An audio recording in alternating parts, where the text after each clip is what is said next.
What does manhood mean to you? It's just words that come to my mind. Gentle, leader, protector, um, understanding, loving, soft. Um,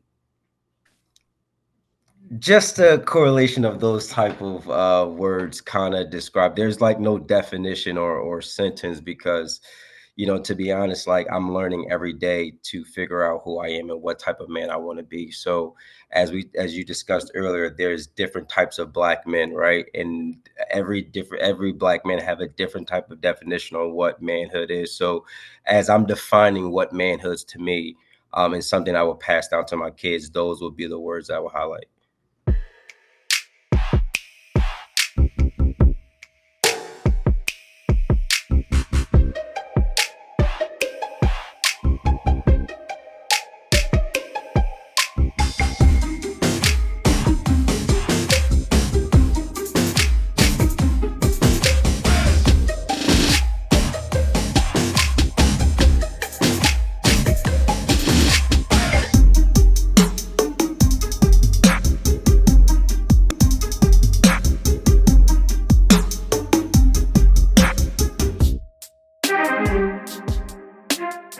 Hi, and welcome to another edition of King Crush Thursday, the series where we highlight and uplift Black men, because frankly, not too many people are doing it. My name is Val Gay, and I'm super excited about this young brother today. Let's see. He has spent over a decade in community service, and particularly at the grassroots level, but he's also been really involved in a lot of high profile governmental or campaigns and civic campaigns. His name is Mr. Abu Edwards. Hey, Abu. How you doing today, Ms. Val? I'm good, thank you. How are you, darling? I am blessed. I'm here, excited, and it's just an honor to be here. Awesome. Well, I'm honored that you are here. Thank you. And we are here to put another wedge in the door of the very myopic and narrow depiction of Black men, particularly in the media, in society writ large. As we know, there are so many different types of Black men, but if you only look at TV or look at the media, you only see maybe one, three at best kinds of stereotypes, if you will. Yet we know there's so many more. Because ultimately, I would love for a young king who may or may not have positive Black male role models to come to this repository, see the same 6 questions that you're about to answer, and find guidance there. And then for the rest of us who are neither male or even Black, for us to be able to come to this repository and learn something and hopefully have our minds open so that we can create a better, more just, more open and accepting world. And so I'm so glad that you're here. And I'm going to get started with the first question, which is, what does manhood mean to you?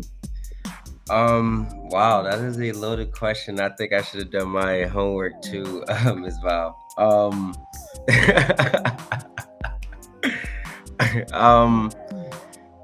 when we talk about manhood, to me, the word comes. It's just words that come to my mind. Gentle, leader, protector, um, understanding, loving, soft. Um,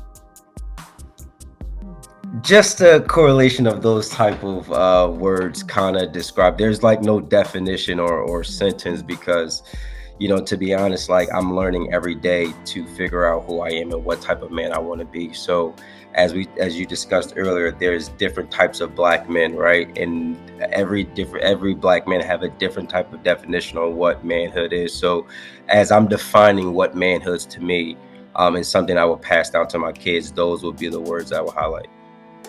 Got it. Awesome. Thank you. Thank you so much. So, Abu, who and or what is important to you? Um, Work is important to me, and to be honest, I'm learning what balance is. Life and my family is most important than anything in the world. God is important to me. God is number one.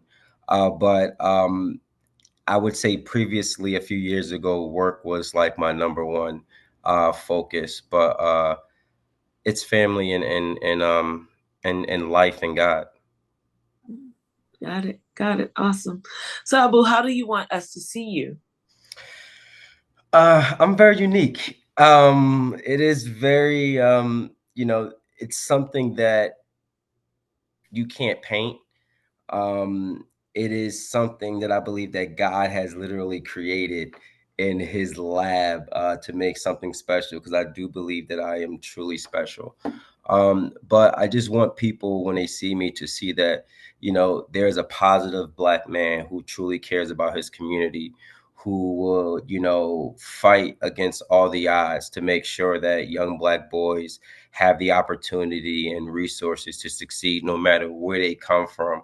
And this is a brother who is truly accessible and truly caring. So that's just, the basics. Got it. Got it. Awesome. Excellent. Thank you. This is a question four. And Okay. thank you so much for your answer. What is your epic dream? I think you caught me at a stage in my life where I'm reevaluating, my focus. Because, if you ask me, like I believe that I was, God has put me in direction to serve. My life has just literally been leading up to leading, and I don't know what God wants me to lead, but I just think I've been built to lead and to been structured and to in my pathway. So what I thought my goal was, I'm not sure, and I think right now in my life, I'm just asking God to kind of just lead me and to follow, and I've been doing it quite well, and He's been opening doors. I'm here. So it's a very I don't know if that's your answer you're looking for, Ms. Val, but I'm in that space right now where, when my mom used to always tell me, like, you're gonna learn God on your own. And I'm learning that everything works, in accordance. And I'm learning that there's nothing that God can't do. So and long as you're doing his will, everything will be all right. So that's where I'm at in my life right now. Got it. Got it. Awesome. Awesome. For the record, every answer that you give is your answer, so therefore it's the right answer. There's no such thing as right or wrong answer in Okay, cool. your answer. So thank you so much. You're representing you, which is great. Okay. Thank you. And so you've been answering question five all along implicitly, but I'm going to ask you explicitly, Mr. Abu Edwards, who are you? I am a young man who grew up with a single mother with 5 children. I have altogether 12 siblings, with my father, other children being included. Grew up in the city of Philadelphia in the Germantown section. Understand what poverty means. We lived under the poverty line. When we talk about, um, poverty. We lived in the shelters, we lived in the projects. But I had a strong mother who just kept fighting.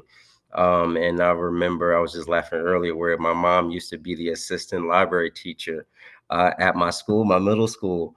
And just understanding, then she went on and to work in the sanitation department for the city of Philadelphia, and then on to work at the airport and retire.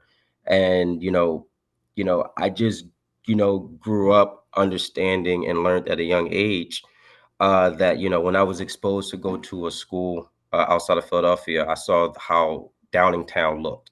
And that was my first time just being outside of Philadelphia. And then I came back to Philadelphia in my school, my neighborhood, and that was the shock. So that's what literally led me to understand what is leadership, and how can leadership truly impact a community, and how can leaders lead other people but also build leaders around them. And I think that we have enough basketball players and engineers, but do we have enough leaders in our communities, in our neighborhoods?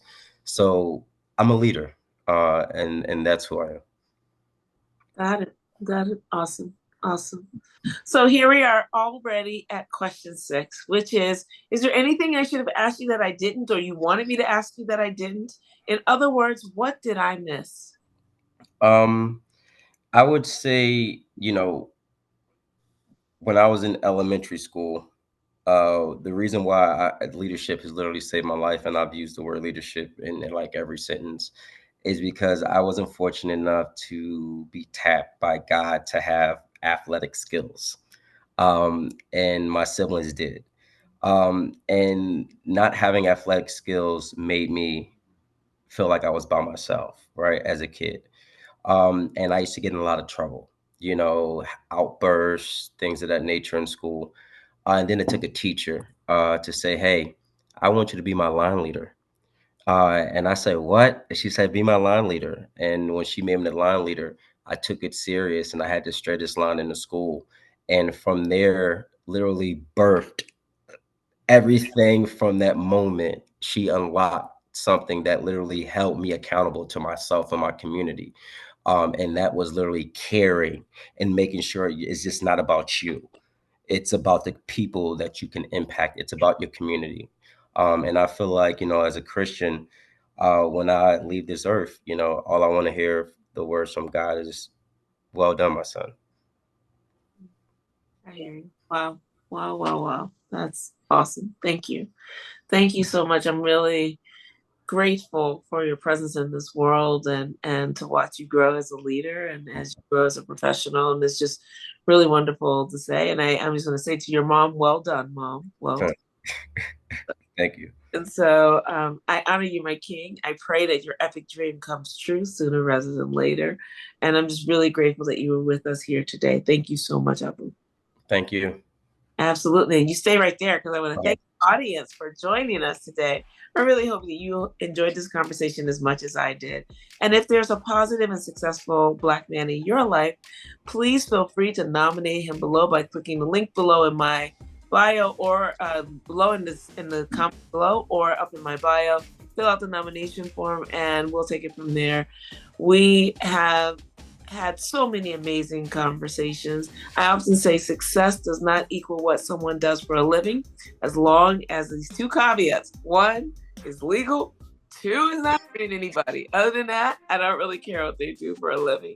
I'm really interested in the content of their character and the impact that they are having on their community, starting with the nuclear family and spreading out writ large. Those are the brothers I'm really interested in contributing to this repository. So in the meantime, stay tuned for next week for yet another amazing king. And in the meantime, please remember to spread love and have a great day. Thank you so much. And Abu, thank you so much. That was really great. Thank you.